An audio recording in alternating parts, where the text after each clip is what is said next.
안녕하세요, 이은영 원장입니다.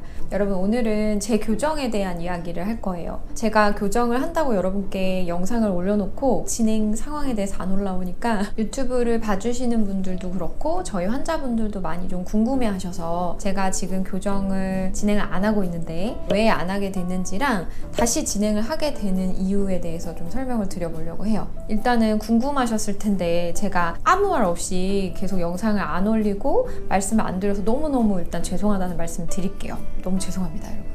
교정을 안 하고 미루게 된 첫 번째 이유는 장치를 안 끼게 된 이유죠.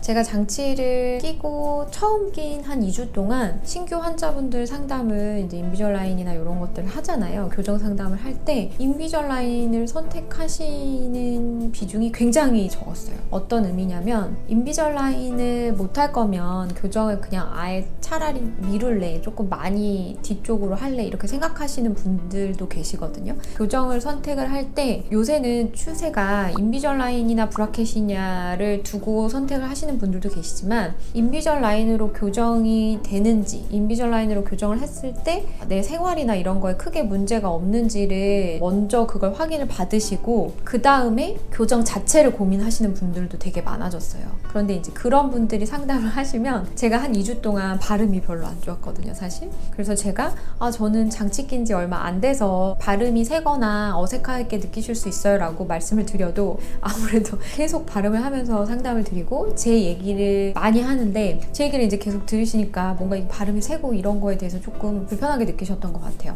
내가 오히려 인비절라인을 함으로 해서 인비절라인에 대한 선택을 방해하고 있구나 이런 생각이 들었거든요. 그런데 인비절라인 하시는 환자분들도 그렇고 주변의 환자분들도 계신다면 아시겠지만 발음 문제는 사실 몇 개월 안에 적응을 합니다, 여러분. 한 2달? 한 달 안에는 보통 적응을 하세요. 근데 제가 적응하는 기간에 신규 환자 상담이 좀 잘 안 된다는 거, 이게 저한테는 사실은 좀 크리티컬한 문제였던 것 같고요.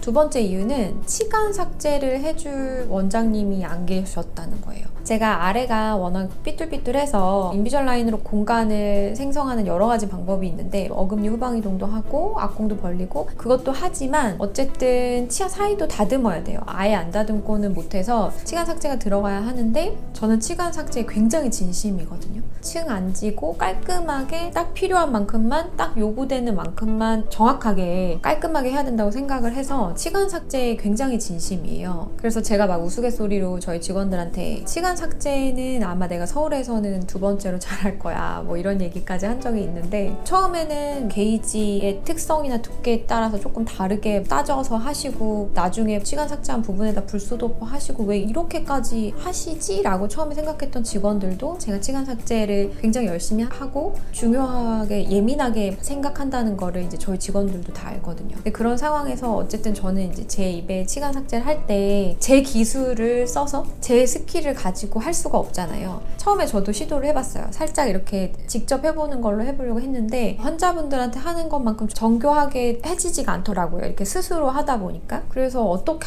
하지 하다가 계속 이런 부분들을 좀 미뤄왔던 것 같아요. 왜 주변 치과 의사한테 해달라고 하면 되는데 안 하셨어요? 이렇게 물으신다면 일단은 주변의 교정 의사들이 되게 먼 곳에 개원을 많이 했어요. 진짜 막 차 타고 1시간씩 가야 되고 1~2시간씩 가야 되는 거리에 있어서 그런 데다가 가까이 있는 분들은 페이닥터를 하고 계시거든요. 제가 이거 막 해달라고 그 병원 환자도 아닌데 가져가서 하면 대표 원장님한테 되게 예의가 아니에요. 그래서 이렇게 저렇게 고민을 하다가 또 미루게 됐던 부분이 있어요. 치간 삭제가 어설프게 위쪽만 될 경우에는 오히려 치아에 이렇게 층이 지기 때문에 좋지 않아서 잇몸 부위 직전까지 거의 뭐 잇몸에 닿을 때까지 고루고루 되게 하기 위해서 기구가 잇몸에 따끔따끔 닿아요. 그래서 조금 따끔따끔한 느낌이 잇몸에 나실 수 있고요. 돌돌돌돌 울리면서 좀 물이 많이 튀고 하기 때문에 약간 기분 나쁜 느낌이 좀 나신다고 하시더라고요. 그리고 안 하게 된 세 번째 이유는 인비절라인 컴프리헨시브 패키지를 제가 선택한 건데 인비절라인 컴프리헨시브 패키지가 5년 동안은 장치 제작을 계속 할 수가 있어요. 아무래도 이제 기간이 5년이다 보니까 그래 뭐 5년 내로는 내가 하면 되지 이런 생각을 약간 안일하게 가지게 되더라고요. 이러한 안일한 생각이 계속 저를 좀 미뤄도 되겠지, 뭐 내년에 해야지, 뭐 몇 개월 있다가 해야지 이렇게 생각하게 한 요인인 것 같아요. 제가 한 7~8년 전에도 브라켓 붙였다가 있었다가 뗀 적이 있거든요. 한 2, 3일 만에. 그때도 아니란 거죠. 같이 일하는 교정 의사들이 있으니까 아 이거 일단 불편하니까 떼고 언제든지 나는 교정 다시 해줄 사람 있으니까 다시 마음먹고 해야지 이렇게 하다가 계속 미뤄졌어요. 지금 거의 10년 미뤘네요. 이러한 이유들이 있었는데 다시 하기로 마음먹은 이유는 첫 번째로 일단은 추석 연휴가 이번에 길잖아요. 그래서 이 추석 연휴 기간 동안이라도 제가 좀 적응을 해서 신규 환자분들 인비졸라인 상담 이런 거 할 때 좀 덜 지장을 받을 수 있겠다는 자신감 아닌 자신감이 들어서 그때까지 빨리 장치를 받아서 추석 때 좀 적응을 해보려고 제가 일단은 이 시기에 시작해보려고 마음을 먹었습니다.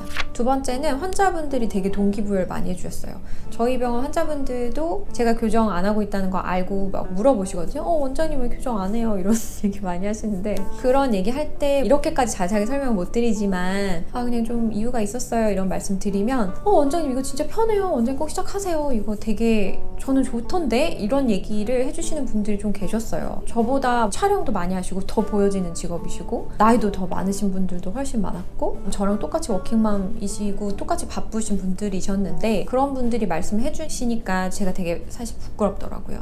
너무 안일했고 좀 불성실했구나 이런 생각이 들어서 다시 해야겠다는 마음을 먹었고요. 세 번째로는 교합이 바뀌는 거에 대한 경험을 좀 해보고 싶다는 생각을 했어요. 교합을 이제 교정을 하면 당연히 교합이 더 나아지죠. 교합이 안 좋으신 분들이 대부분 교정을 하시니까 교합이 나아지시는 분들이 훨씬 많은데 그거는 정말 치아의 얘기고요. 저는 치아의 얘기라고 생각하고 원래 가지고 있었던 교합이 안 좋았어도 그 씹었던 패턴을 뇌는 기억하고 있거든요. 턱관절도 그 패턴에 따라서 계속 씹었을 거고 주변 근육도 그 교합에 예전 교합에 익숙해져 있었을 텐데 그 교합이 바뀌었을 때 물론 그 교합이 더 나아졌다고 해도 어떤 기존에 가지고 있던 패턴이 바뀌는 문제에 대해서 새로운 교합에 적응하는데 분명히 또 시간이 걸릴 거라고 저는 생각을 하는데 그런 부분에 대해서 제가 경험을 해보고 싶었어요. 그리고 요거는 제가 처음에 교정을 하려고 했었던 이유인데 사진을 보여드릴게요. 이거 환자분들 상담할 때도 제가 쓰는 사진이거든요. 10대 때 교합 상태 그리고 치아 치축을 보시고 30대 때 치축을 한번 비교해 볼게요.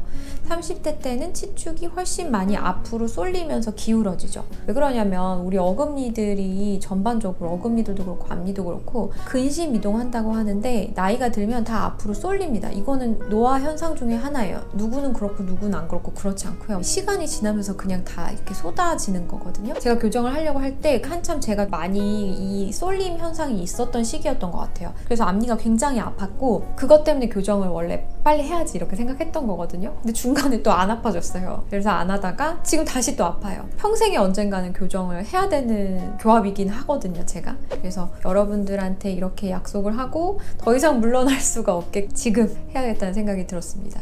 교정을 하겠다고 말씀드리고 계속해서 지속하지 못하고 했던 점 정말 죄송하다는 말씀 다시 드리고요. 지금 차원치과에서 교정하시는 분들뿐만 아니라 영상을 보시는 분들도 저랑 같이 교정하시면서 교정하는 이 메이트, 러닝 메이트처럼 느껴주셨으면 좋겠습니다. 제가 교정 진행에 관한 영상은 매달 올리지는 못하고요. 달마다는 사실 눈에 보이게 막 크게 차이는 없어요.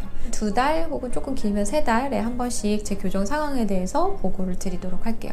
다음 교정 이야기에서는 제가 인비졸라인 장치 끼고 설명드리도록 하겠습니다. 안녕!